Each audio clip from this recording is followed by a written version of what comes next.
Isang food spot kung saan pinagsama ang budget-friendly meals, nakakabusog na servings at quality na lasa. Kaya naman, eto na ang Sansarap Fried Chicken.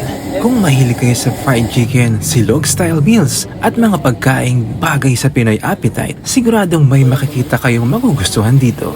Golden brown ang pagka-crispy, appetizing tingnan at talagang nakakagutom, lalo na kapag bagong serve. Ito yung klase ng fried chicken na pagdating pa lang sa table, automatic, kanin agad ang maiisip mo. Siyempre, hindi dapat palampasin ang kanilang mga chowlog meals. Para sa mga mahilig sa combination ng ulam, kanin at itlog, swak na swak ito sa panlasang Pinoy.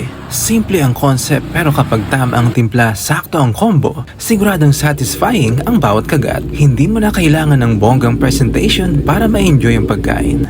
Ito yung klase ng meal na bagay sa mga students, employees, commuters at kahit sa mga naghahanap lang ng affordable na pang-araw-araw na pagkain. Nagsimula ito ng last 2022 to nag-umpisa sa kariton tapos nagkaroon ng onting punan para magkaroon ng food cart na and then magkaroon ng pwesto sa baba ng bahay ng lananay.